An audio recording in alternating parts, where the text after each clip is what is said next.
Yes. So in the last video we were studying elephants, horses and men. तो तीन type की सेना थी. एक सेना थी हाथियों की सेना, जिसको गजपति सेना कहा जाता था, जो कि उड़ीसा के पास थी. दूसरे थी हॉर्सेस की सेना वाले, जो कि डेक्कन सुल्तान्स के पास थी. और ये जो विजयनगर के रायास थे, ये अपने आप को नरपति कहते थे, कि यहाँ पर जो मेन वाला, सोल्जर्स वाला सेना था वो ज़्यादा था. अब किंग्स एंड ट्रेडर्स के बारे में बात करते हैं. तो लड़ाई के लिए सबसे ज़्यादा ज़रूरी क्या होते हैं? हथियार, कैवेलरी. ये हथियार दो जगहों से आते थे. एक तो अरब से आते थे और सेंट्रल एशिया से आते थे. तो अरब से जो अरब ट्रेडर्स थे, वो अरब मर्चेंट्स ये सप्लाई करते थे. और फिर यहाँ के जो लोकल मर्चेंट्स थे, उनको खुदरई चिट्टीज कहा जाता था. ये हॉर्स मर्चेंट्स थे. ये इस एक्सचेंज में पार्टिसिपेट करते थे. और 1498 से दूसरे लोग भी सीन में एंट्री मार गए. जैसा कि हमें पता है कि पोर्टुगीज आए थे वेस्ट कोस्ट पे, सब कॉन्टिनेंट में आए थे, और वो उन्होंने अपनी ट्रेडिंग और मिलिट्री स्टेशंस बना लिए थे. और जो सुपीरियर मिलिट्री टेक्नोलॉजी इनके पास थी, दैट मीन्स इनके पास जो मस्केट्स थी, मस्केट्स जो लंबी नली वाली बंदूकें होती हैं, वो थी, जिसमें बारूद भर के चलाया जाता था. तो वो मस्केट्स इनके पास थी. तो ये ज़्यादा इम्पोर्टेंट प्लेयर्स हो गए थे उस टाइम के, ज़्यादा स्ट्रॉन्ग माने जाने लग गए थे. इनफैक्ट जो विजयनगर था, उसका वो सिर्फ इस चीज़ के लिए नहीं, वो अपने जो ट्रेडिंग था उसके लिए भी बहुत जाना जाता था. यहाँ पे कई तरीके के स्टोन्स, ज्वेलरीज, स्पाइसेस मिला करते थे, जिसके लिए ये बहुत फेमस था.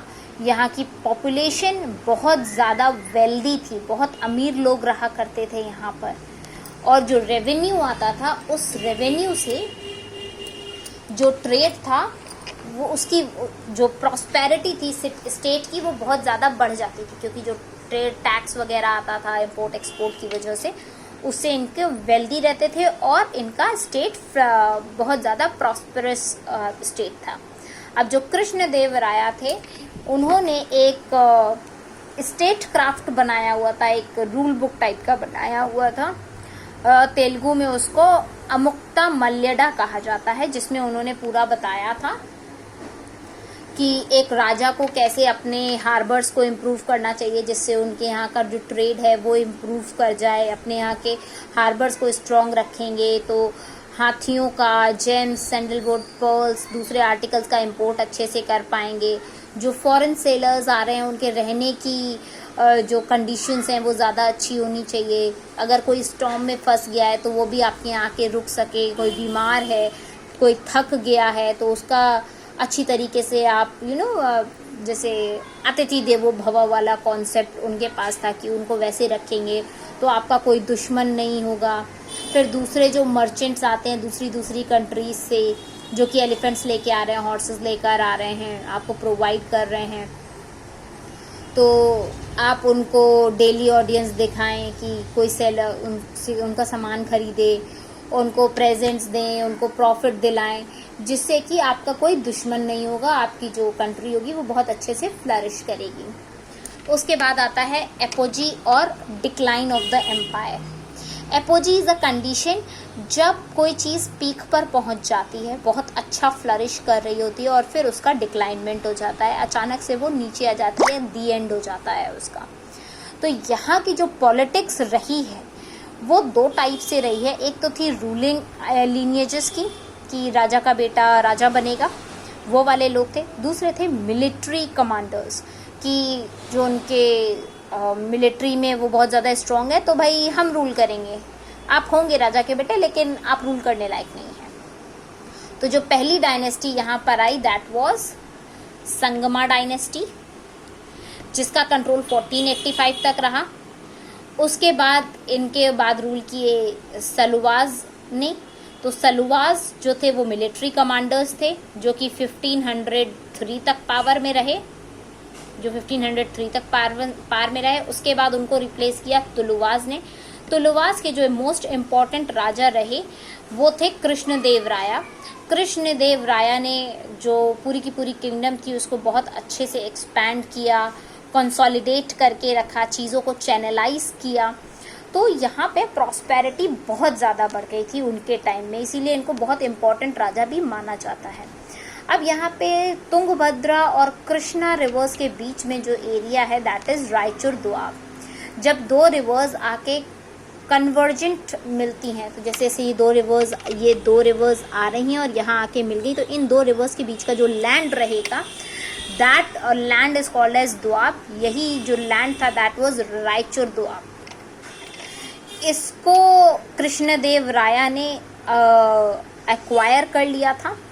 जो रूलर्स थे उड़ीसा के उनको दबा दिया गया था, क्योंकि आसपास के रूलर्स थे अटैक करने की कोशिश कर रहे थे, तो उनको वो धीमे पड़ गए थे। जैसे ही दोआब इनके कब्जे में आ गया तो उड़ीसा के रूलर्स स्लो डाउन हो गए, और क्योंकि जो बीजापुर के सुल्तान थे वो कई बार हार चुके थे तो वो भी स्लो डाउन हो गए थे।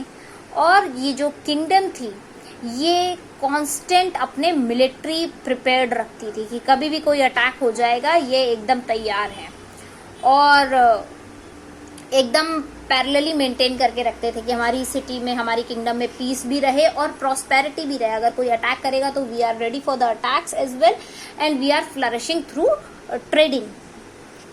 तो कृष्णदेव राया के टाइम पे यहाँ पर बहुत अच्छा पीस भी बहुत था और प्रॉस्पेरिटी भी बहुत थी। लेकिन और कृष्णदेव राया ने इस प्रॉस्पेरिटी के चलते कई सारे बहुत अच्छे अच्छे टेम्पल्स भी बनवाए, गोपुरम बनवाए, और एक नई टाउनशिप भी पास में इन्होंने फाउंड की थी जिसका नाम उन्होंने अपनी माँ के नाम पे नगलापुरम रखा था। कृष्णदेव राया की माँ का नाम नगला था, तो नगलापुरम इन्होंने देश का नाम, उस जगह का नाम रखा हुआ था।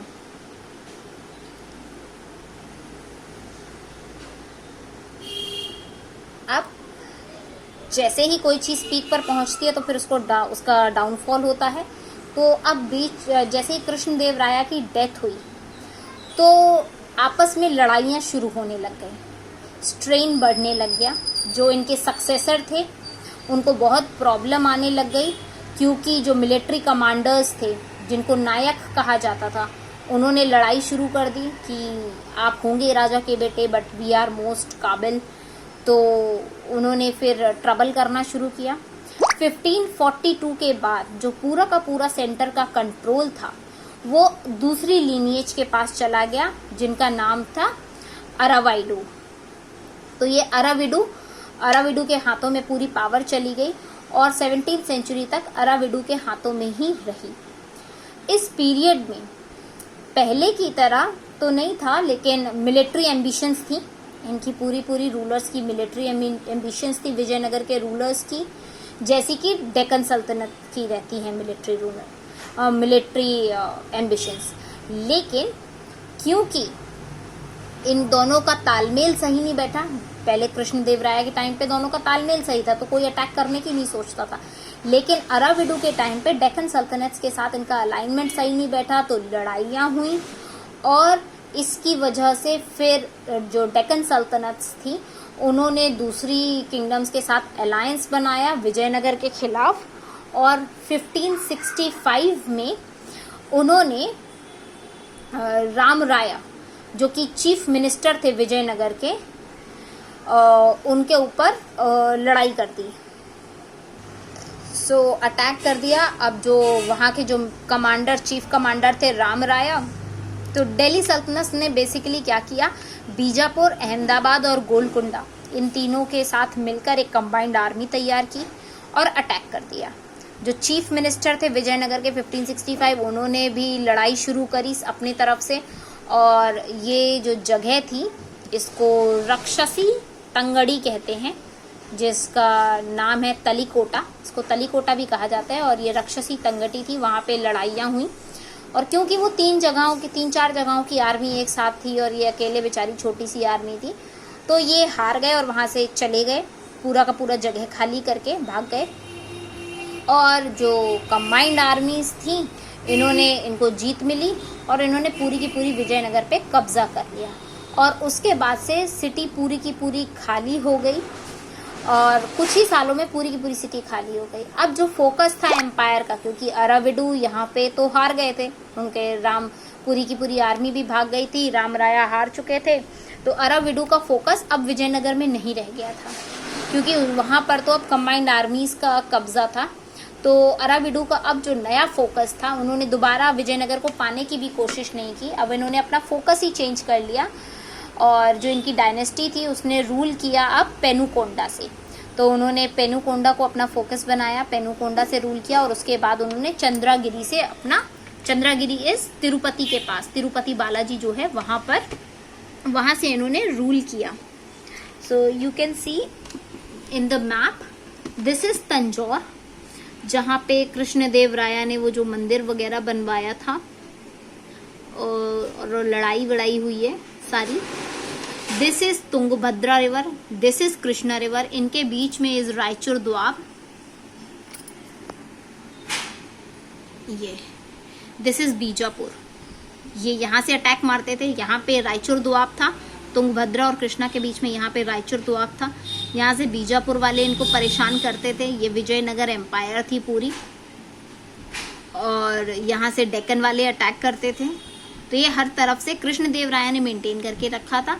लेकिन क्योंकि कृष्णदेव राय की डेथ के बाद कोई और रह नहीं गया था, अराविडू इतना कुछ कर नहीं पाए, तो बीजापुर, गोलकुंडा, बीजापुर ये वाला बॉर्डर शेयर कर रहा है, गोलकुंडा ये वाला बॉर्डर शेयर कर रहा है, and the third one was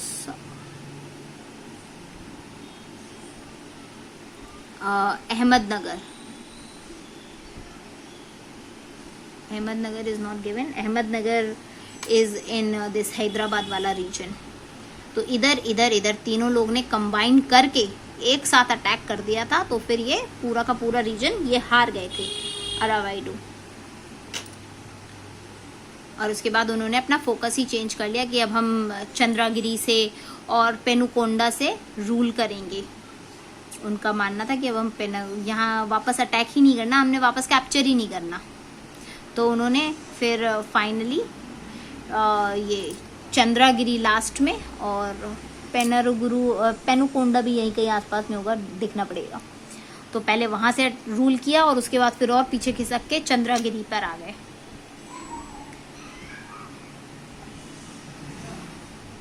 so although जो आर्मीज थी